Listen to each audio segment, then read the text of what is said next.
Été 1942. Quelle chance encore s'offre à la France. Ce n'est pas sans anxiété que j'attends le lever du rideau sur le nouvel acte du drame. Écrit de Gaulle dans ses mémoires de guerre en parlant de ses rapports avec ses alliés.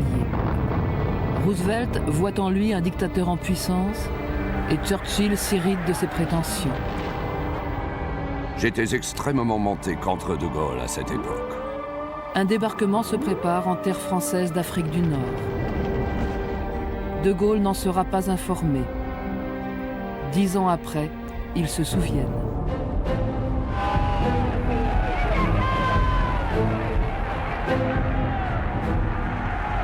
Alors aux enfants de la patrie,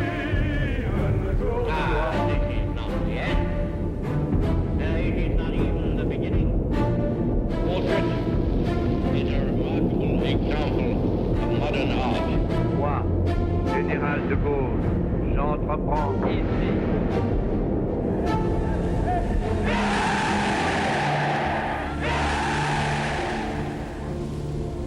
Les échos de la capitulation de Tobruk retentissaient dans le monde entier. Nous sommes le 10 août 1942. Churchill se rend à Moscou. Je suis venu pour réorganiser le commandement. Ensuite, j'irai à Moscou.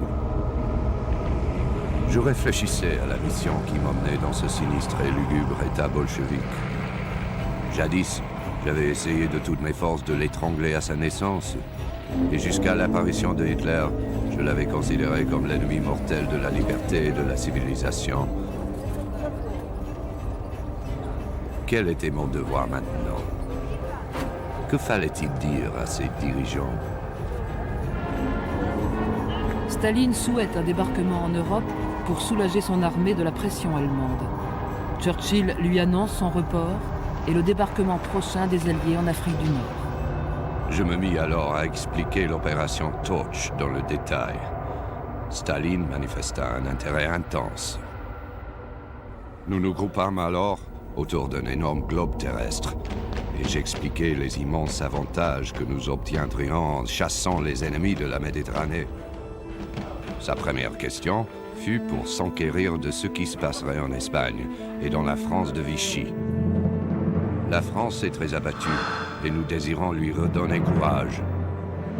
Mais Staline insiste. Que comptions-nous faire au sujet de De Gaulle? De Gaulle s'est plaint des agissements déloyaux à ses yeux des Anglais en Syrie et au Liban. Le Premier ministre reçut mon message tandis qu'il était à Moscou. Il y répondit le 23 août du Caire sur le chemin qui le ramenait à Londres. Churchill s'en offusque Nous ne cherchons nullement à ruiner la position de la France. et menace de ne plus aider la France libre si De Gaulle ne rentre pas à Londres s'expliquer. Je décidai de me rendre à Londres. De Gaulle prend son temps en terre française d'Afrique. Il rencontre Churchill le 29 septembre 1942 à Londres. La reprise avec le gouvernement britannique ne pouvait être que rude. Monsieur Churchill s'en prit alors à moi sur un ton acerbe et passionné. Vous dites que vous êtes la France, vous n'êtes pas la France. Je ne vous reconnais pas comme la France. Puis, toujours véhément, La France, où est-elle? je le coupais. Si à vos yeux je ne suis pas le représentant de la France, pourquoi et de quel droit traitez-vous avec moi de ses intérêts mondiaux? Monsieur Churchill garda le silence. L'entretien, parvenu à ce point, ne pouvait plus servir à rien. On en convint et on se sépara. La progression des blindés allemands est arrêtée devant El Alamein. General Alexander, General Montgomery, has gained a glorious and decisive victory in what I think should be called the Battle of Egypt. Rommel's army has been defeated. Ah, this is not the end. It is not even the beginning of the end. But it is perhaps the end of the beginning.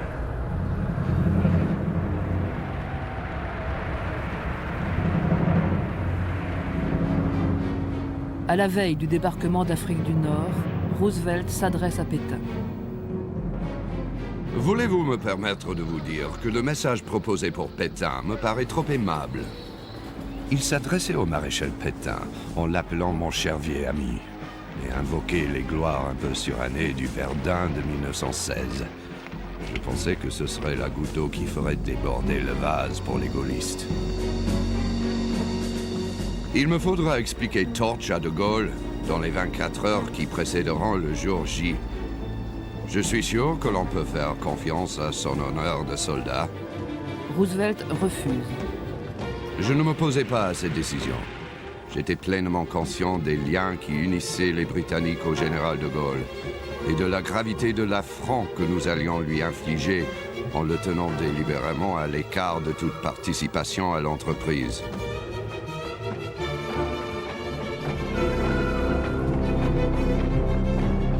Soldiers and sailors, it is not known whether the French African Army will contest our landing. However, when any of the French soldiers seek to surrender, you will accept it, and remember, the French are not Nazis or Japs. Toute la journée du 7 novembre, les postes de radio d'Amérique et d'Angleterre répètent « Robert arrive, Robert arrive ».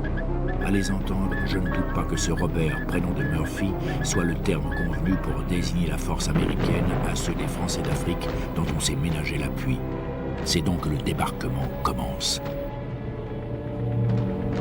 À midi, je suis à Downing Street, où Churchill m'a prié de venir.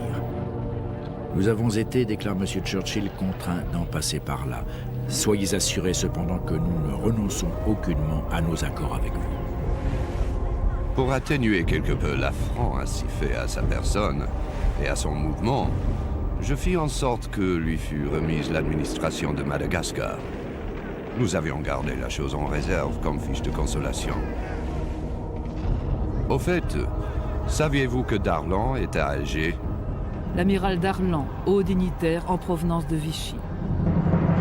Français, soldats, marins, aviateurs, fonctionnaires, colons, français d'Afrique du Nord, levez-vous. Le soir, m'adressant par radio aux chefs, soldats, marins, aviateurs, fonctionnaires, colons français d'Afrique du Nord, je leur crie « Levez-vous, aidez nos alliés, joignez-vous à eux sans réserve ». Une seule chose compte, le salut de la patrie.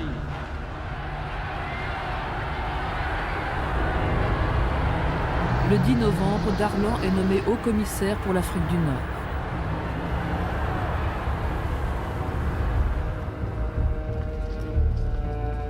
Le 11 novembre a lieu une grande réunion que les Français de Grande-Bretagne ont prévue depuis longtemps. Jamais l'Albert Hall ne contint plus de monde. Je dis la France, c'est-à-dire la masse française, est unie en réalité sur trois impératifs que voici. Premièrement, l'ennemi est l'ennemi. Deuxièmement, le salut de la patrie n'est que dans la victoire. Troisièmement, c'est dans la France combattante que toute la France doit... Je termine en m'écriant un seul combat pour une seule patrie. À Alger, Darlan garde le pouvoir au nom du maréchal. De Gaulle, outré, se rend chez Churchill. Il me déclara tout de go qu'il comprenait et partageait mes sentiments, mais, Pour vous, me déclara Churchill, si la conjonction est pénible, la position est magnifique. Giraud est dès à présent liquidé politiquement. Darlan sera à l'échéance impossible, vous resterez seul. Ne vous heurtez pas de front avec les Américains.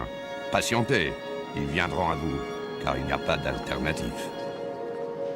De Gaulle réplique « Quant à vous, je ne vous comprends pas. Vous faites la guerre depuis le premier jour. On peut même dire que vous êtes personnellement cette guerre.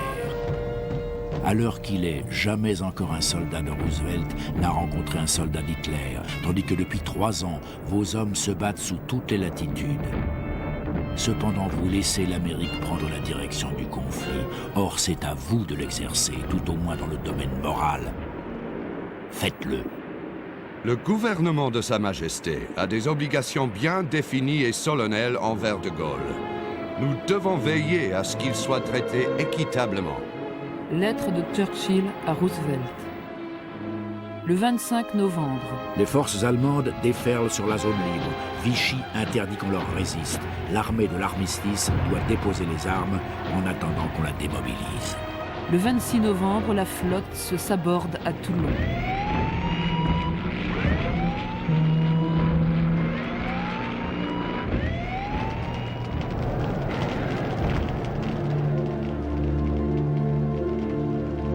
Submergé de colère et de chagrin, j'en suis réduit à voir sombrer au loin ce qui avait été une des chances majeures de la France, à saluer par les ondes les quelques épisodes courageux qui ont accompagné le désastre et à recevoir au téléphone les condoléances noblement exprimées mais sourdement satisfaites du Premier ministre anglais.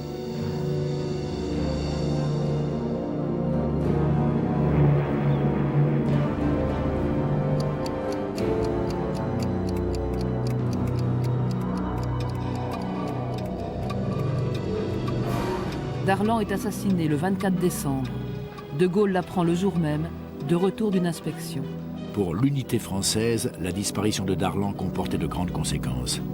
Il me fallait en tirer parti. Le meurtre de Darlan, bien que criminel, délivra les Alliés de l'embarras que leur causait sa coopération, en leur laissant tous les avantages que l'amiral avait pu leur procurer au cours des heures cruciales du débarquement. Les Américains, en effet, avaient maintenant le champ libre pour installer à Alger celui-là même qu'ils avaient choisi dès l'origine et dont la présence de l'amiral avait retardé l'avènement. Giraud devient haut-commissaire en remplacement de Darlan. De Gaulle est consigné à Londres par les Alliés. Les Français libres volent de victoire en victoire. Roosevelt et Churchill organisent une rencontre secrète à Casablanca.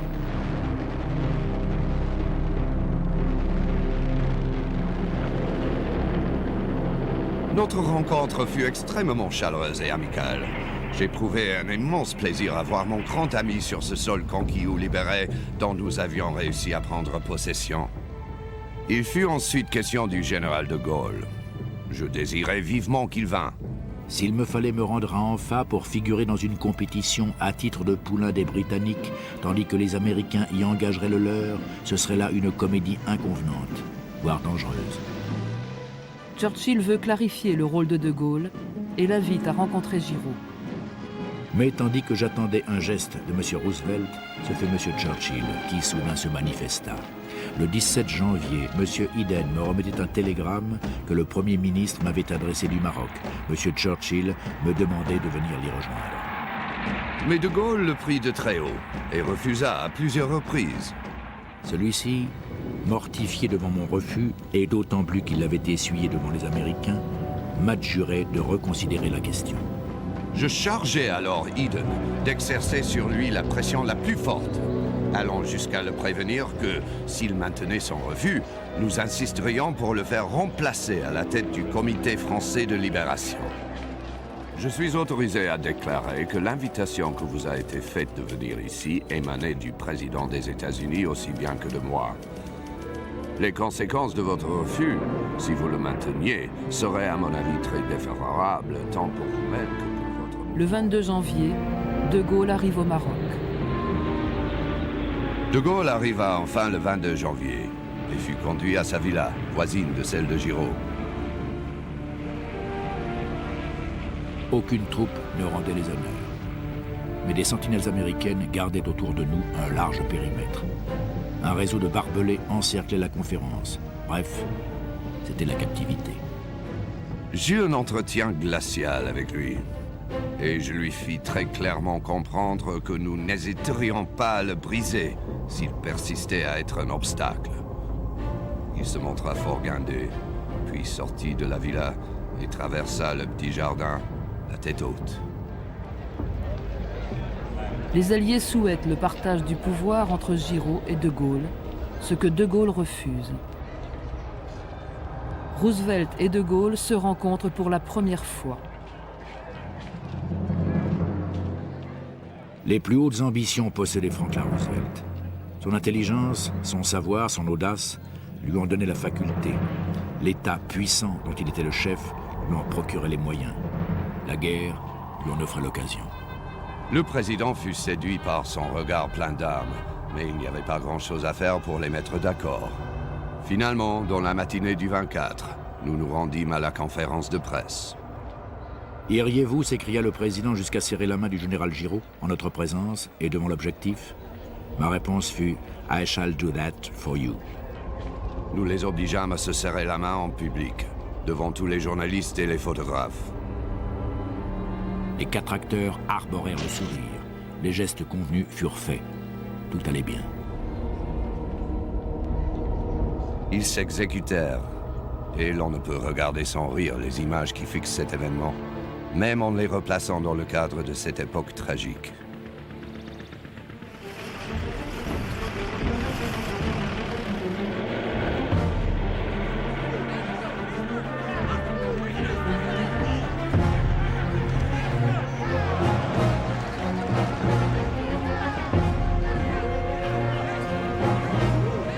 Au lendemain d'Anfa, Churchill fait escale à Tripoli dont la 8e armée s'est emparée.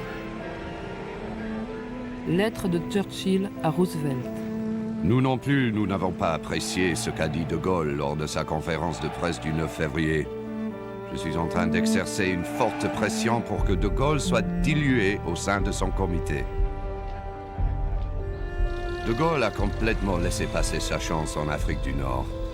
D'après moi, il ne s'intéresse qu'à sa propre carrière, qui est basée sur sa vaine prétention de s'ériger en juge de la conduite de chaque Français à la suite de la défaite militaire.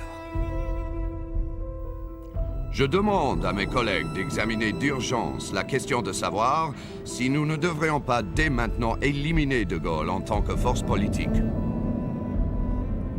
Il m'annonça qu'en rentrant à Londres, il m'accuserait publiquement d'avoir empêché l'entente, dresserait contre ma personne l'opinion de son pays et en appellerait à celle de la France. On prétendait que De Gaulle s'était servi de l'argent anglais pour attirer à lui personnellement les marins du cuirassé Richelieu. On disait en raillant qu'il se considérait lui-même comme la réplique vivante de Jeanne d'Arc, dont un de ses aïeux, après ce que l'on prétend, fut un fidèle compagnon. Cela ne me paraissait pas aussi absurde qu'on pouvait le croire. Certains disaient déplorable orgueil ou bien ambition déçue, mais la plupart avançaient que j'étais candidat à la dictature.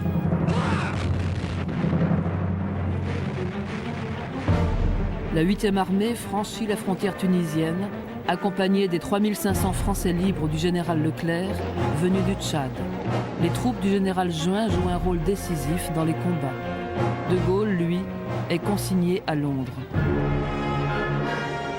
J'étais extrêmement monté contre De Gaulle à cette époque.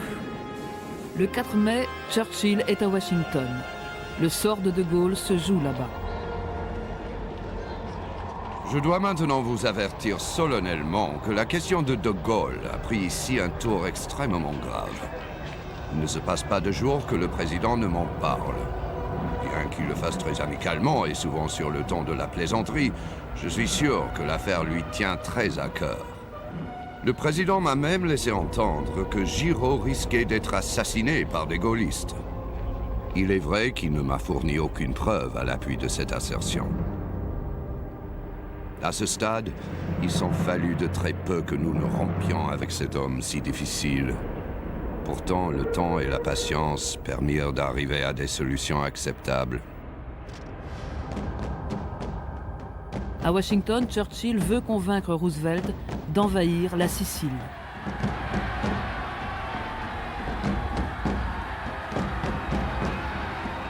Churchill part pour Alger. Il faisait nuit quand nous décollâmes, et nous étions tous disposés à nous coucher. Il faisait alors un clair de lune magnifique. Je regardais l'océan très calme, à 2000 mètres au-dessous de nous. Presque à la verticale, il y avait un navire qui ressemblait à un petit cargo. J'éprouvais un sentiment de soulagement très net en le voyant.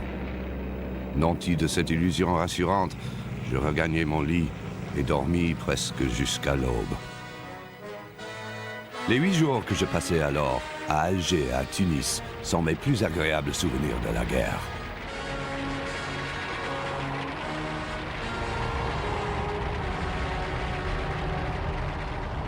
Voulant aller faire visite à M. Churchill, j'appris qu'il venait de partir pour une destination inconnue.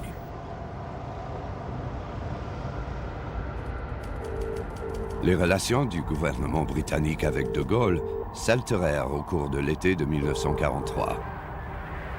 De Gaulle devint plus intraitable que jamais. Sa position s'était renforcée au cours des semaines précédentes. Il avait beaucoup de partisans en Tunisie, pays qui était maintenant aux mains des Alliés. Les nouvelles venues de la France métropolitaine démontraient l'étendue de son prestige et les progrès du mouvement gaulliste.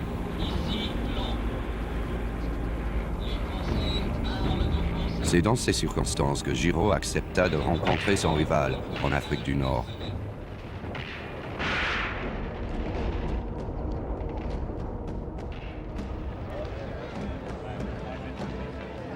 Le 30 mai, à midi, un avion de la France combattante me dépose à Boufarik. Le général Giraud est là, le général Catroux aussi. La garde mobile rend les honneurs. Une musique joue la Marseillaise. Quant aux voitures, elles sont françaises. Le public ignore notre arrivée. Toutes les censures d'Alger, de Londres, de New York ont interdit d'annoncer la nouvelle. On pourrait croire qu'en 3 ans, rien de tragique ne s'est passé. Cependant, 2 équipes sont là. Entre elles, le rapport apparent des forces est facile à établir. D'un côté, tout, de l'autre, rien. Ici, l'armée, la police, l'administration, les finances, la presse, la radio, les transmissions sont sous l'unique dépendance du commandant en chef civil et militaire. Pour moi, je n'ai dans ce pays ni troupes, ni gendarmes, ni fonctionnaires, ni compte en banque, ni moyens propres de me faire entendre.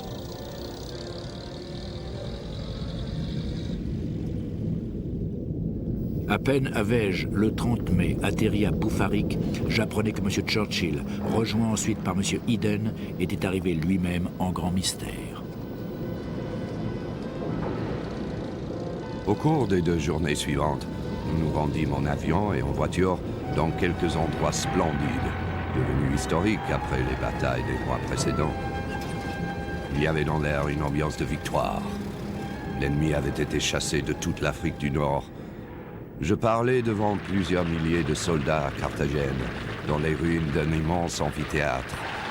Je n'ai plus la moindre idée de ce que je leur dis, mais l'auditoire applaudit et poussa des exclamations, tout comme celui qui avait assisté 2000 ans plus tôt à des combats de gladiateurs en ce même endroit.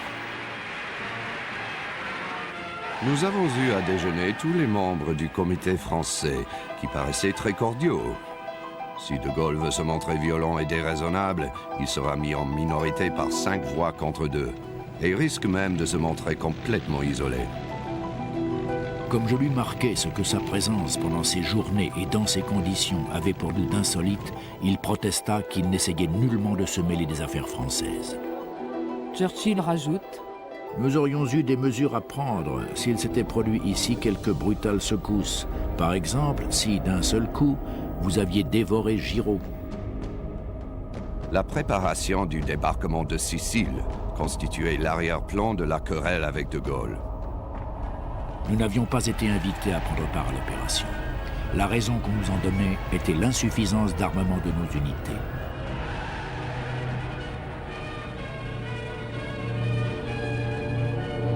Le concours de malveillance engagé entre Washington et Londres trouvait largement son écho dans la presse et la radio. En arrivant à Londres, je reçus un télégramme du président qui exprimait son inquiétude. Giraud et De Gaulle dirigent un nouveau comité de libération nationale, mais Les disputes provoquées par le général au sujet du haut commandement français survenaient à un moment critique. Quelles que fussent les conventions antérieures entre le gouvernement britannique et De Gaulle, on ne pouvait leur permettre de troubler nos rapports avec les États-Unis.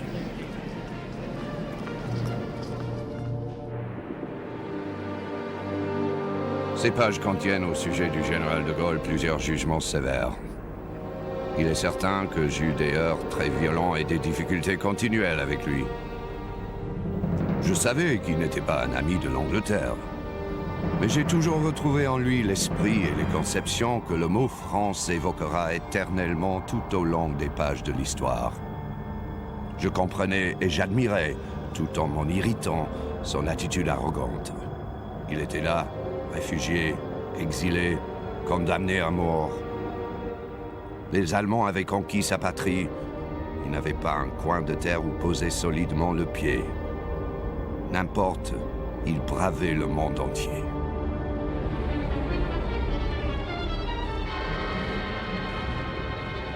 Au début de l'été commence le débarquement allié en Sicile.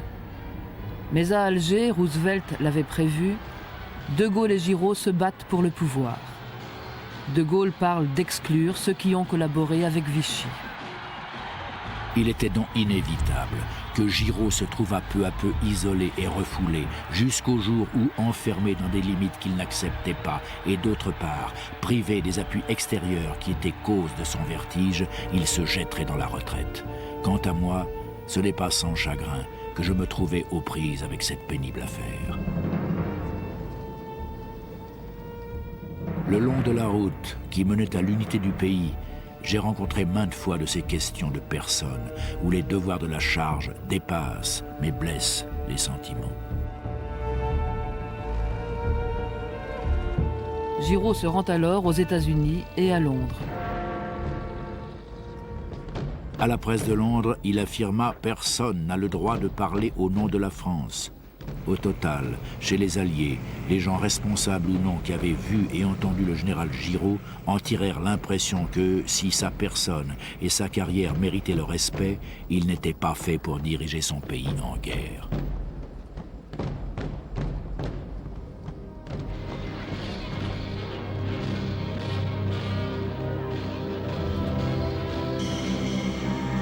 Le 14 juillet, c'est Alger, capitale de l'Empire et de la France combattante, qui offrit la démonstration de la renaissance de l'État et de l'unité nationale recouvrée. La traditionnelle prise d'armes revêtait le caractère d'une espèce de résurrection. En saluant les troupes qui défilaient, je voyais en une sorte de flamme monter vers moi leur immense désir de prendre part aux prochaines batailles.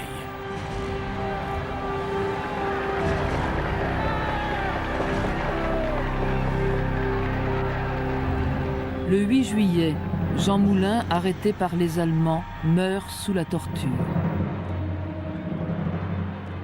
Il était de ceux qui incarnaient leur tâche et qu'à ce titre, on ne remplace pas.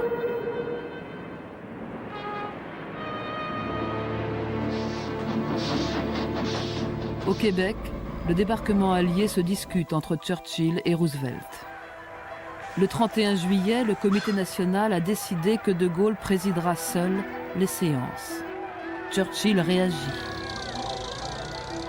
C'est avec le comité, et non avec le général de Gaulle, que nous voulons traiter. Nous essayons en ce moment d'accroître le pouvoir collectif et dépersonnalisé du comité, et de renforcer le plus possible les influences civiles. Le 4 octobre, les nôtres pénètrent dans Bastia. Giraud n'a pas prévenu De Gaulle de cette opération. Dans la soirée du même jour, je me rends auprès du commandant en chef pour le féliciter au nom du gouvernement de l'heureuse issue de l'opération militaire. Il l'avait prescrite et lancée, il en avait assumé le risque, le mérite lui en revenait. Mais De Gaulle lui reproche d'avoir agi seul. Il fallait mettre un terme à une situation fausse. Désormais, j'avais résolu d'emmener le général Giraud à quitter le gouvernement. La position de Giraud s'affaiblit progressivement. Le seul appui qu'il posséda provenait de certains milieux de l'armée qui appréciaient la bienveillance américaine et de son rôle de coprésident du Comité national. La personnalité de Gaulle s'avérait incomparablement plus forte.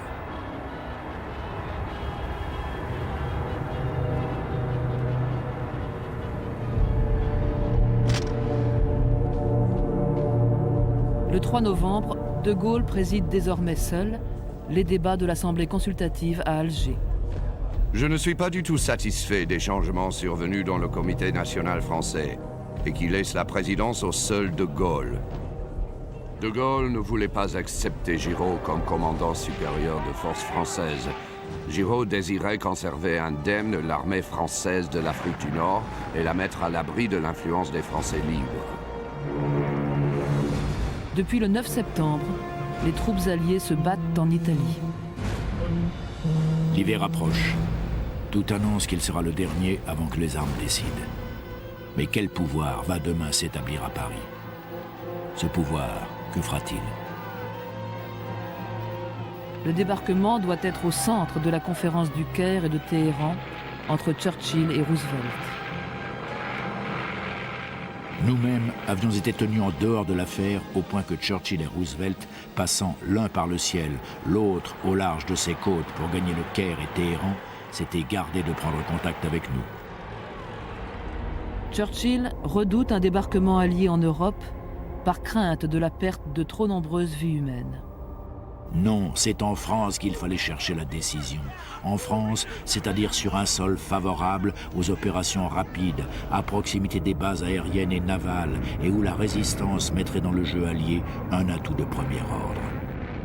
C'est aussi au nom de l'intérêt proprement français que je croyais devoir écarter, pour ce qui nous concernait, le projet des Britanniques. Tandis que l'envahisseur tenait la France asservie, faudrait-il laisser l'Occident engager ses armées dans une direction excentrique? Notre pays serait-il libéré de loin et indirectement, sans avoir vu ses soldats et ses alliés remporter sur son sol la victoire du salut?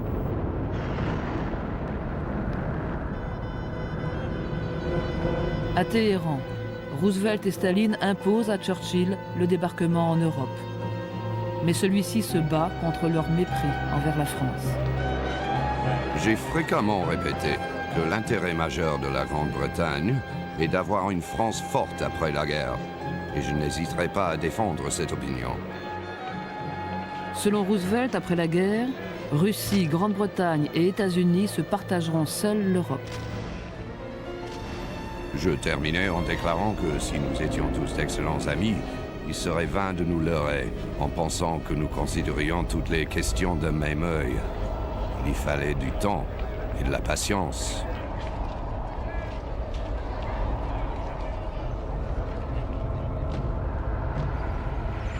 Le 23 novembre, les troupes du général Juin sont à Naples.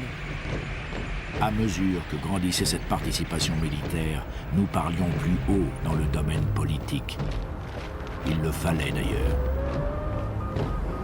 Des troupes françaises, pas toujours désirées d'ailleurs par les Alliés. Il y eut quelques tumultes. Du côté de l'état-major allié, on protesta que notre manière de faire compromettait les opérations. C'est en décembre 1943 que s'engage en Italie notre corps expéditionnaire. On lui fait place. C'est donc pour une tâche difficile. Rome est l'objectif des Alliés.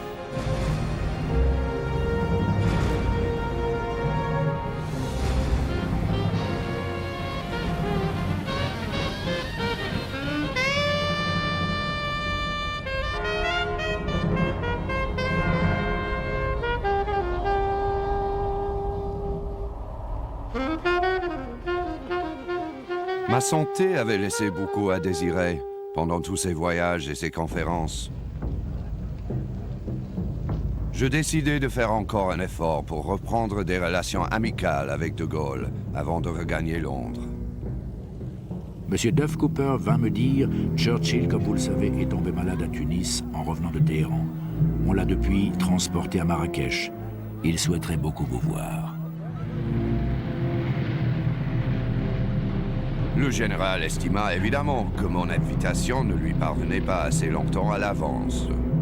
J'aurais dû savoir qu'il ne consentait pas à coucher en Afrique du Nord ailleurs que dans une résidence officielle française.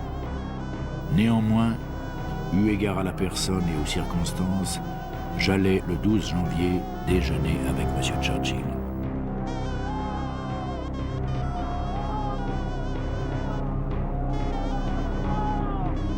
Pourquoi compliquait-il sa propre tâche par ces frictions inutiles et bien d'autres encore?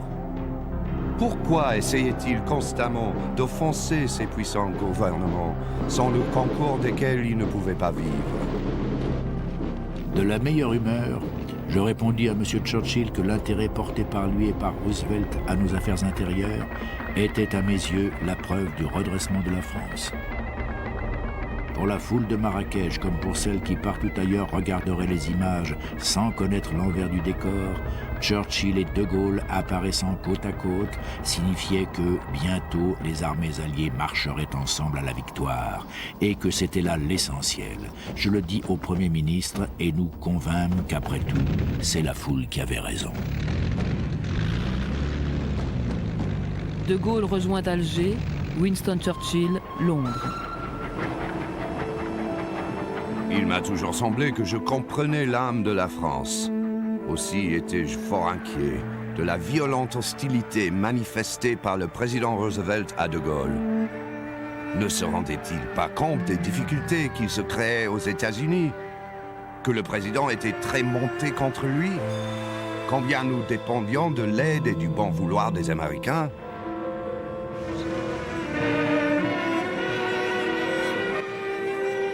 Le lecteur de ces volumes aura constaté que si je fus toujours disposé à me joindre aux États-Unis pour attaquer directement à travers la Manche, je savais que ce serait une aventure très difficile et hasardeuse.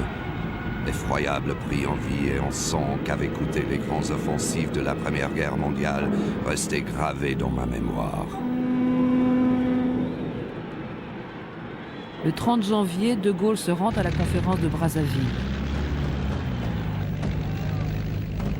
Il veut rappeler que le devoir national commande d'aider les peuples de l'Empire à s'élever.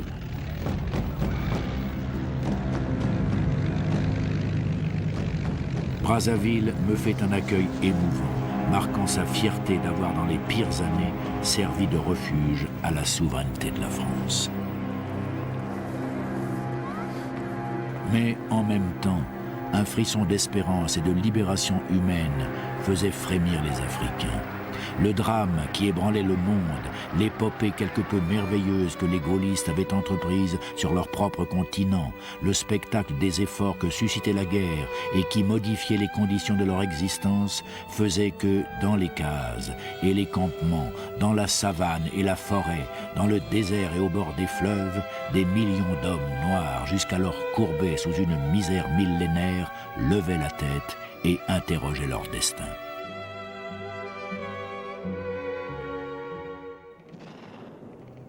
Comme elle est courte, l'épée de la France, au moment où les Alliés se lancent à l'assaut de l'Europe.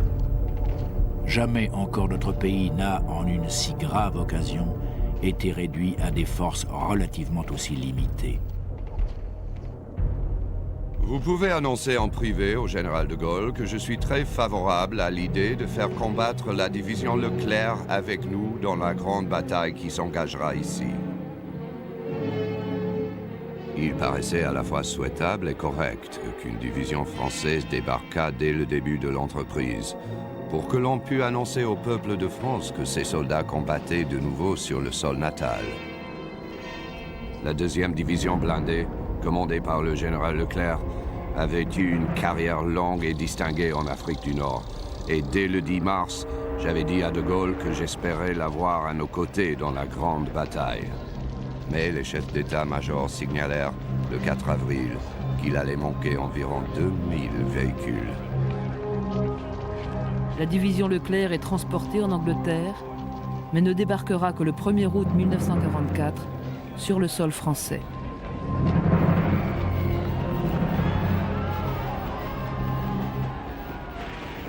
À 2 mois du débarquement, Roosevelt fait interdire toute communication entre Alger et Londres.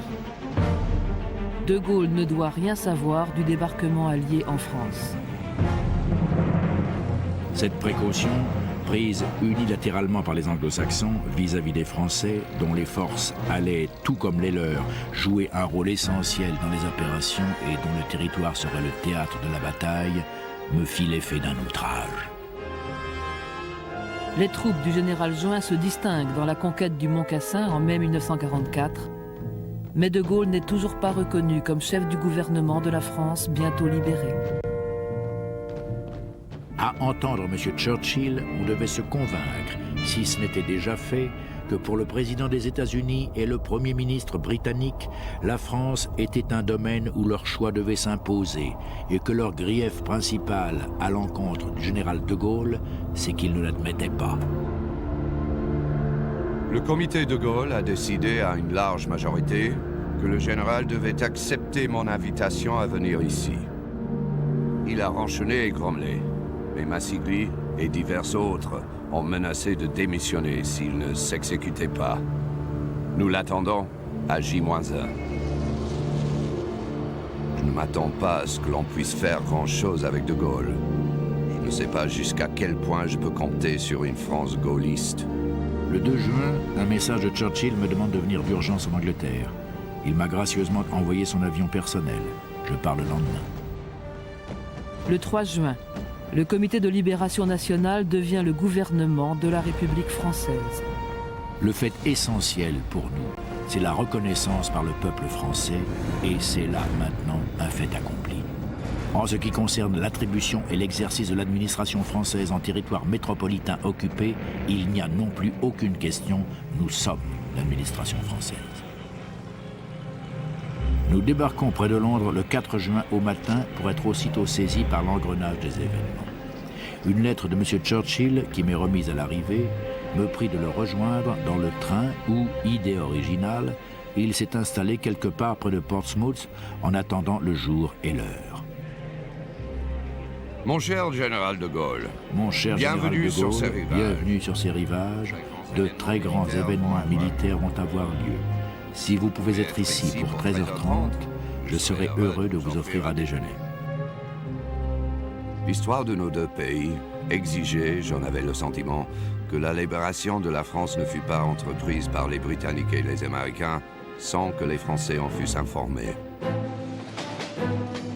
En toute sincérité, j'adresse au Premier ministre le témoignage de mon admiration pour cet aboutissement. Mais ensuite, on en vint aux affaires. Churchill suggère à De Gaulle de rencontrer Roosevelt pour parler du pouvoir en France. Le général était hérissé. Je n'ai rien à demander dans ce domaine aux États-Unis d'Amérique, non plus qu'à la Grande-Bretagne. Cette observation m'amena à lui parler brutalement. Les États-Unis et la Grande-Bretagne acceptaient de risquer la vie de dizaines de milliers d'hommes pour libérer la France. Mais c'est parce que les Américains sont avec nous pour le faire. Car sachez-le, chaque fois qu'il nous faudra choisir entre l'Europe et le Grand Large, nous serons toujours pour le Grand Large. Chaque fois qu'il me faudra choisir entre vous et Roosevelt, je choisirai toujours Roosevelt. L'entretien s'achève par un toast À De Gaulle, qui n'a jamais accepté la défaite. à l'Angleterre, à la victoire, à l'Europe. Puis De Gaulle rencontre Eisenhower. Ike l'emmena dans la tente des cartes et lui expliqua pendant 20 minutes ce qui allait se passer. Les heures se traînèrent jusqu'au 4 juin, à 21h15, moment où une nouvelle conférence lourde de destinée se réunit au quartier général d'Eisenhower. Les dés furent irrévocablement jetés le 5 juin à 4 heures. Le débarquement commencerait le 6 juin.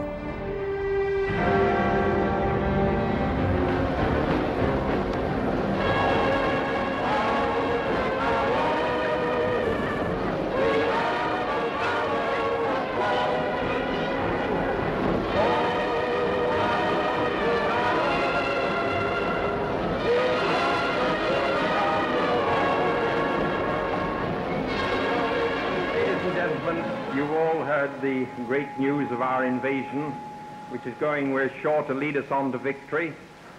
And while wishing good luck and Godspeed to all of our forces, especially perhaps our own loved ones, let's get back to work just as soon as we possibly can, redouble our efforts to bring these boys back victoriously and just as speedily as possible.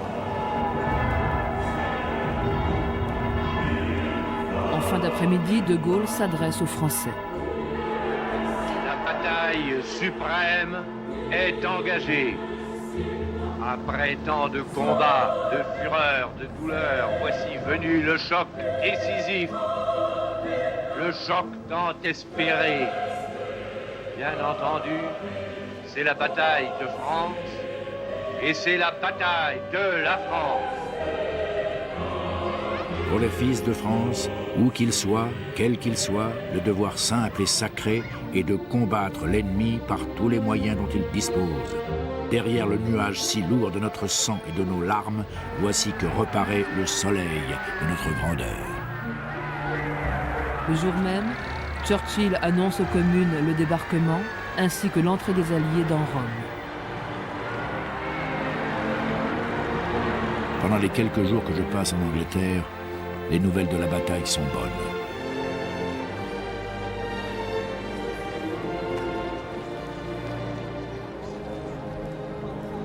Le 10 juin, le général Montgomery fit savoir qu'il se trouvait assez solidement établi à terre pour recevoir une visite. Le temps était magnifique. Montgomery, souriant et confiant, m'attendait sur la plage.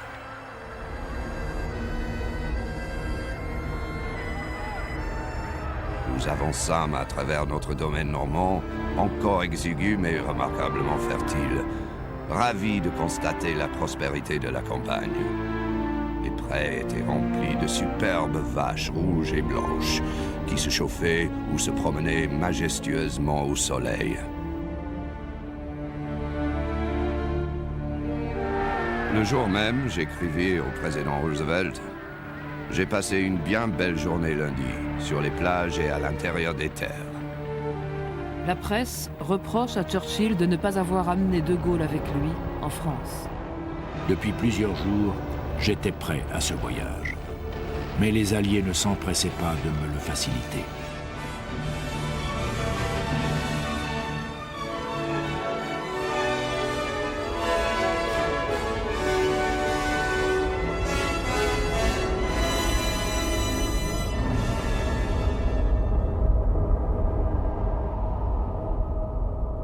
Toute ma vie, je me suis fait une certaine idée de la France.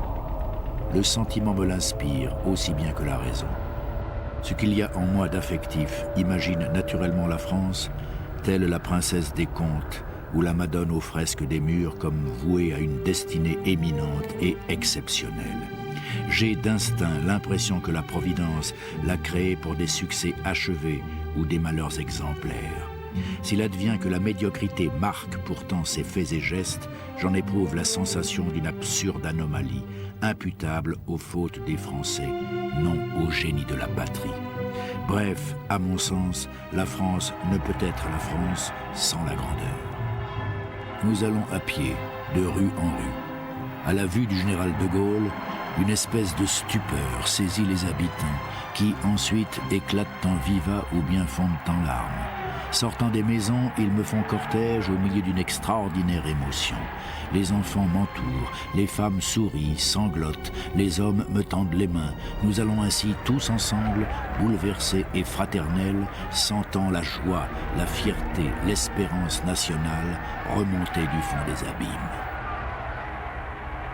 De retour à Londres, De Gaulle remercie Churchill pour son hospitalité pendant les années de guerre.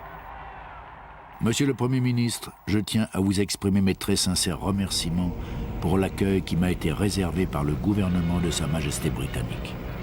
Si je peux néanmoins me permettre de donner un conseil, ce serait celui que vous fassiez la visite prévue au président Roosevelt et que vous essayiez d'établir pour la France ses bonnes relations avec les États-Unis qui sont une part très précieuse de son héritage.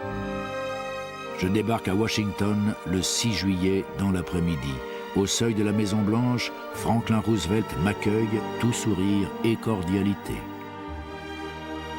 Roosevelt écrit « De Gaulle est susceptible en ce qui concerne la France, mais je pense qu'il est essentiellement égoïste. » Je ne saurai jamais si Franklin Roosevelt a pensé que dans les affaires concernant la France, Charles de Gaulle était égoïste pour la France ou bien pour lui. Mais l'extrême chaleur de l'accueil que tous me font ce soir-là ne révèle plus de divergence. C'est la preuve que dans le grand débat dont elle a été l'objet, la France va décidément l'emporter. Et maintenant, qu'elle s'étende, la grande bataille de France. Nous rapportons à la France l'indépendance, l'empire et l'épée. Le 1er août, la 2e DB débarque en France.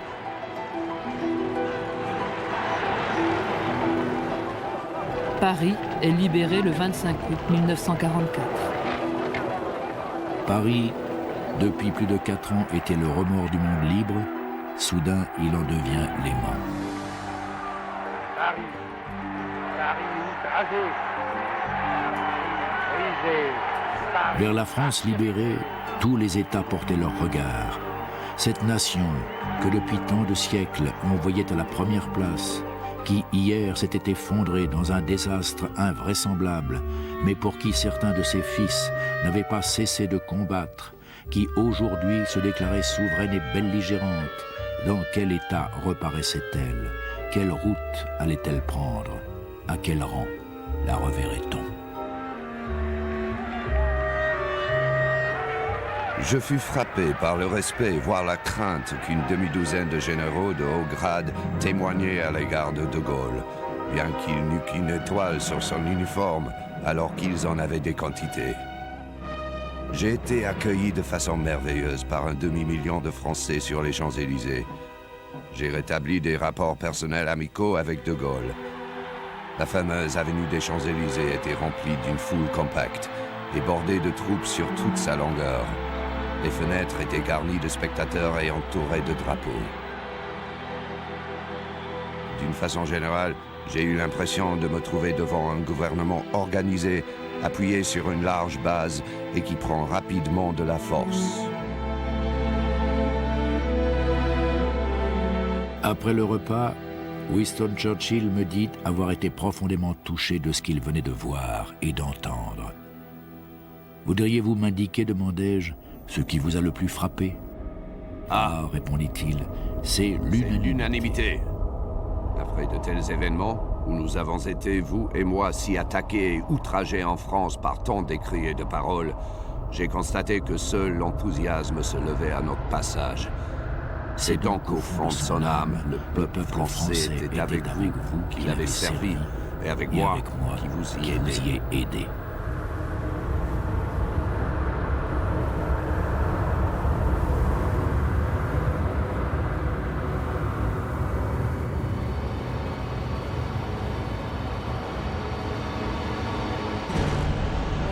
Le 8 mai, l'Allemagne capitule.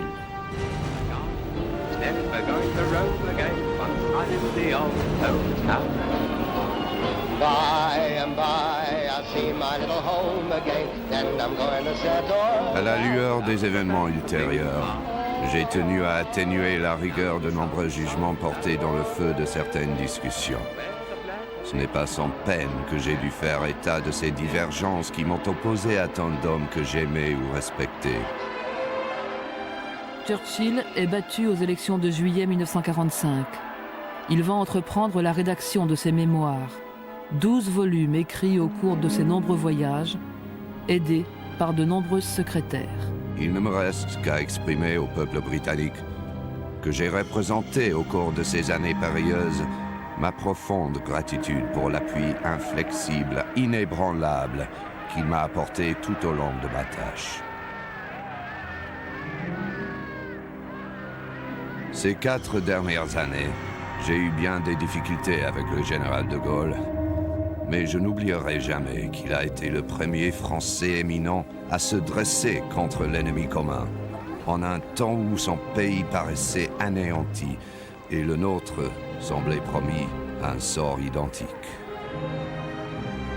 Charles de Gaulle quitte le pouvoir 6 mois après Winston Churchill. Il entame en 1952 l'écriture des 3 volumes de ses mémoires de guerre. En dépit des incidents rudes et pénibles qui se produisirent à maintes reprises entre nous, en raison des frictions de nos 2 caractères, de l'opposition de nos 2 pays respectifs, Winston Churchill m'apparut d'un bout à l'autre du drame comme le grand champion d'une grande entreprise et le grand artiste d'une grande histoire. Churchill obtient le prix Nobel de littérature en 1953. Les mémoires du général paraissent chez Plon quelque temps après. Les mémoires, c'est du passé. Le passé, c'est de la cendre. Il y a quelquefois sous la cendre des braises. Et parfois, la flamme renaît de ces braises.